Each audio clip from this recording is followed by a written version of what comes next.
The following video you're about to watch was posted by a woman who was just recording herself talking to the camera. A mundane, everyday moment. Nothing felt out of place while she was filming, but when she watched the video back, she discovered something lurking in the background that totally freaked her out. She was mid-conversation, relaxed, completely absorbed in whatever she was saying to her audience, but had no idea that something in the window just over her shoulder was watching her do it. Pay attention to the window. Nunca he sentido que me parezco a Dua Lipa, pero desde que me corté el cabello siento que me parezco muchísimo menos a Dua Lipa. Y es que muchísima gente me dice que me parezco a la Dua Lipa del 2018 más o menos, que tiene como el cabello corto. What makes this one particularly difficult to shake is the window itself. A face appearing in a window implies a physical proximity that a shadow on a wall or a shape in a mirror doesn't carry in the same way. It shows its face and then it pulls back. In some of the darker paranormal traditions, entities that observe from windows and doorways without entering are considered among the more concerning classifications of presence. Not because they're the most aggressive, but because of what the behavior implies. Something that watches from outside, that doesn't come in, that appears just long enough to be noticed and then withdraws, is something that is studying, learning routines, learning patterns, learning when she's alone and when she isn't, building a picture of her life from the outside before deciding what to do with that information. Now think about this, she had no idea it was there until she watched the playback, which means every other time she sat in that room, she had no way of knowing whether it was at that window or not. So the most unsettling part of that isn't the one time the camera caught it, it's every time the camera wasn't rolling. What do you think that thing is? I'll leave you to be the judge. This next clip comes from someone who kept hearing banging sounds every time they inspect a certain storage unit, persistent enough and concerning enough that they reported it to the front desk, assuming someone had accidentally gotten locked inside one of the units. The staff had been through that entire facility multiple times. Every unit checked, every corner covered, every possible human explanation exhausted, and still the banging continued. Still nobody was found, and still the front desk, who could hear none of it from where they sat, were increasingly uncomfortable with what their tenant kept bringing to them. And then it happened again, and this time he had his camera out.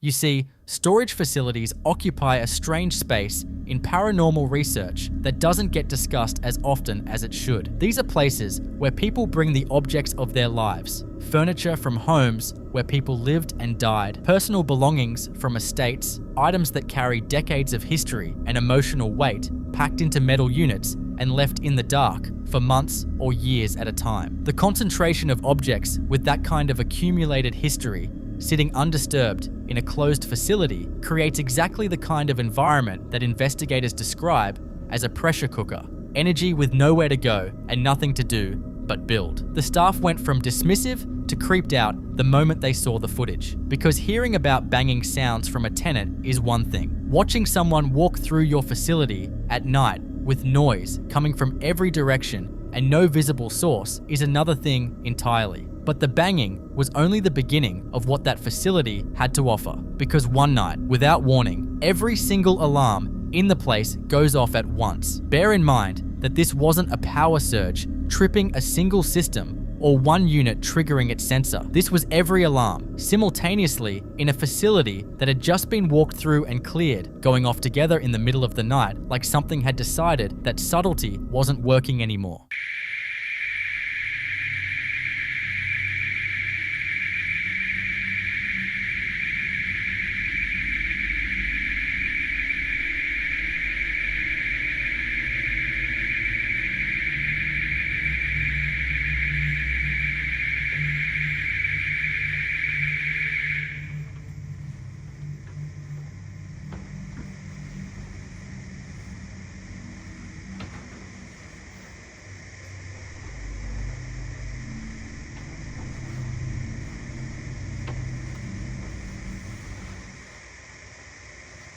A presence that starts with banging on walls and graduates to triggering every alarm in a building is following a pattern that paranormal investigators recognize immediately: escalation. The banging was an announcement, and the alarms were a demonstration. Whatever is in that storage facility was making very clear that it understood the building it was occupying, that it knew which systems could be activated and how, and that it was capable of making itself impossible to ignore when it wanted to. Whatever it is, it's not stuck inside one of those units. It has the run of the whole place, and the staff that has to work there every day is only just beginning to understand that.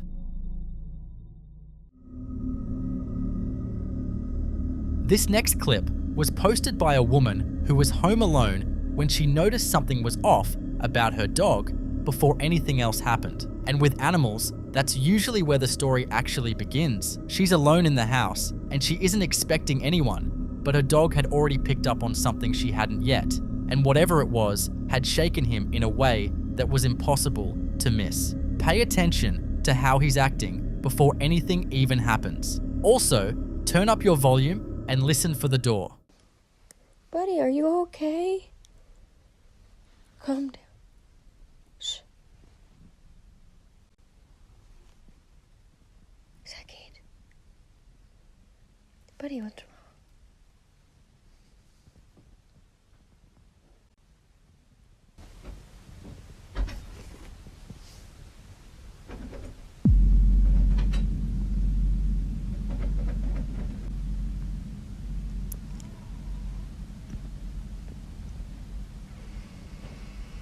She stops recording and goes to check the door, and nobody is there. Home alone, door opened, and nothing on the other side of it to account for either the sound or the state her dog was already in before it happened.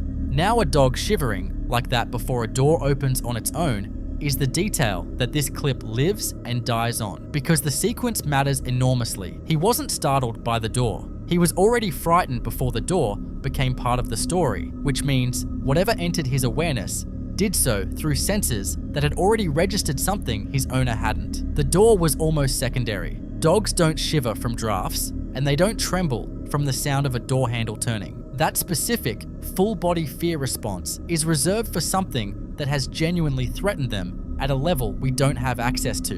And whatever was in that house with her had already made its presence felt to the one in the room who was capable of feeling it.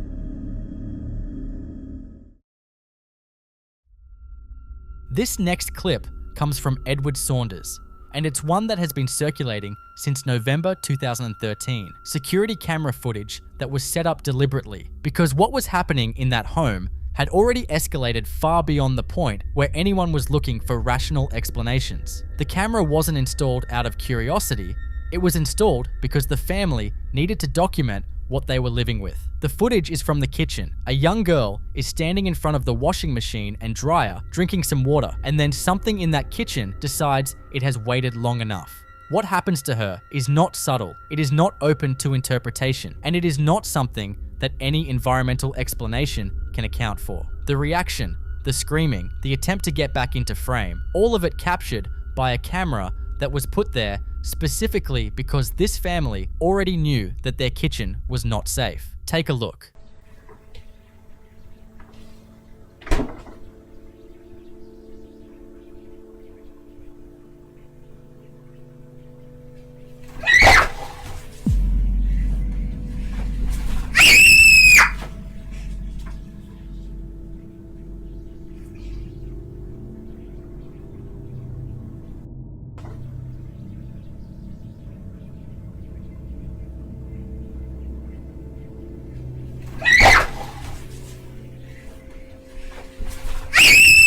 The comments under this footage filled up almost immediately with people telling this family to leave. Not suggestions, but demands. Get the child out. Whatever is in that house has made physical contact with a child in a way that is aggressive, targeted, and deliberate. And no lease, no mortgage, no attachment to a home is worth staying for that. And that's not all that they've managed to capture. A drawer opening on its own in the same kitchen, in the same home, as if to make clear that what grabbed that little girl wasn't a one-time event, but a demonstration of something that moves freely through that space and interacts with it whenever it chooses.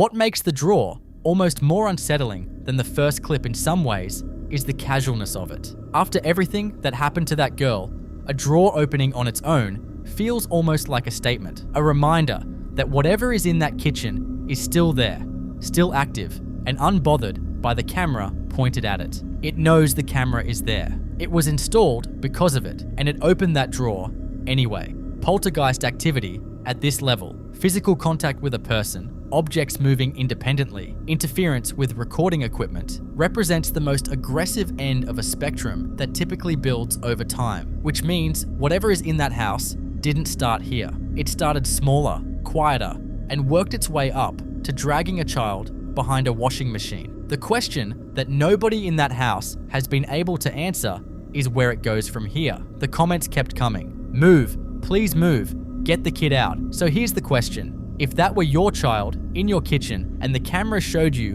what this one showed Edward Saunders, what would you do?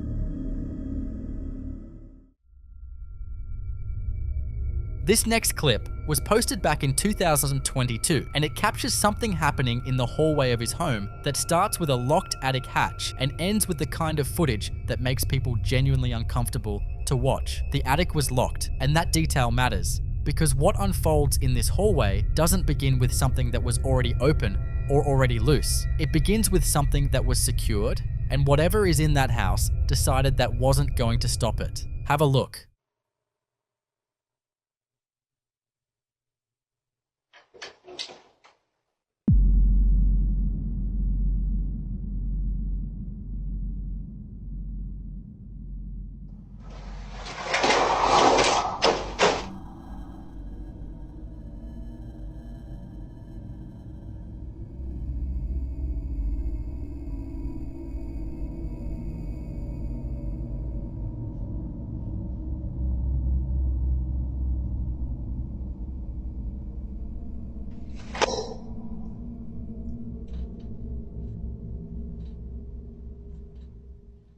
This wasn't an isolated incident either. The activity in that house had been building for a while before this footage was captured. Other things happening in other rooms, a pattern of escalation that anyone who has followed cases like this one would recognize immediately. But it was the day his girlfriend got hurt that everything changed. Whatever was operating in that house had crossed from moving objects and opening locked hatches into making direct physical contact with a person. And at that point, the decision to leave wasn't really a decision at all. They moved out. But here's the theory that sits at the darkest end of what cases like this one suggest, that a presence capable of unlocking and operating a physical mechanism of staging what amounts to a deliberate sequence of events in a hallway isn't reacting randomly or expending energy without purpose. It's demonstrating capability, showing the people in that house exactly what it can do methodically, like something that wants to be taken seriously before it escalates to something worse. They left, but the house is still there, and whatever unlocked that hatch from the inside, it never had any reason to leave with them, or did it?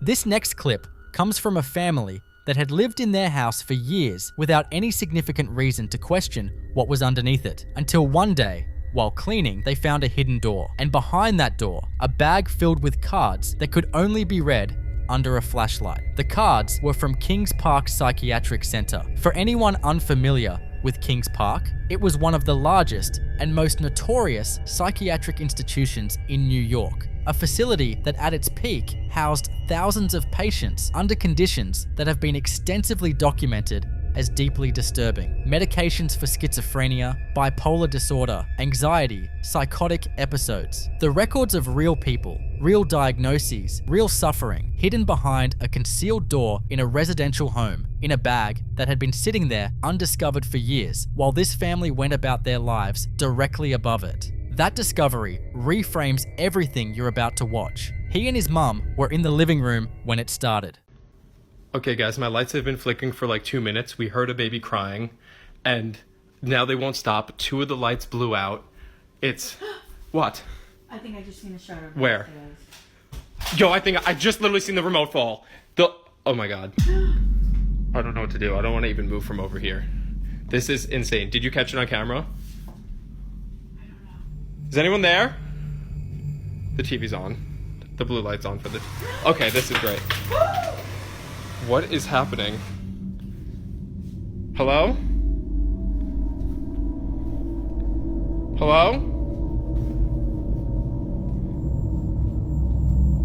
The other lamp just went off down there. Hello? Okay guys, I just cut the video because something literally rolled out of the dark in front of me, and my mom and I still haven't gone down there, so we're just staying in the flickering kitchen. Kings Park Psychiatric Center closed in 1996.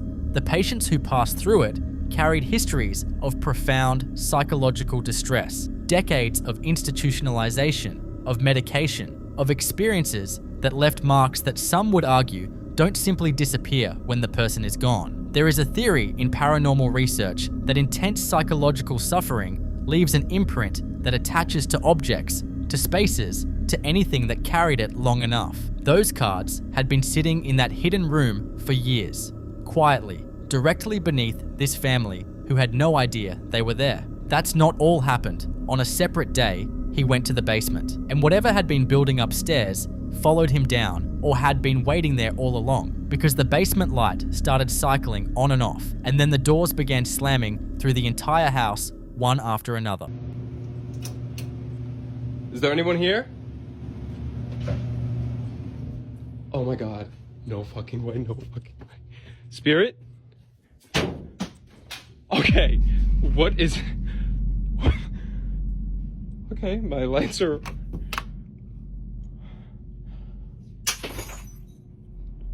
What is going on?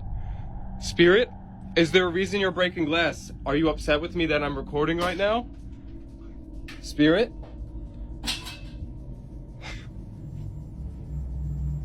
Hello?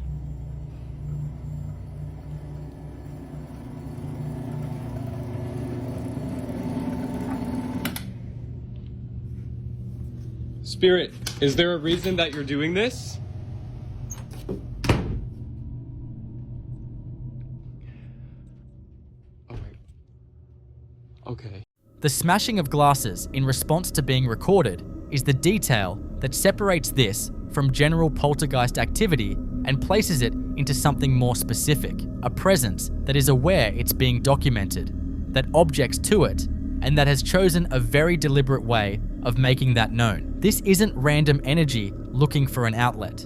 This is something that understands the situation and is reacting on its own terms. Those cards had been sitting behind that hidden door for years while this family lived their lives above them. Whatever came with those records, whatever traveled from the halls of Kings Park into a bag and through a hidden door and into the walls of that house, it had been there the whole time. It just needed someone to open the door before it felt at home enough to make some noise.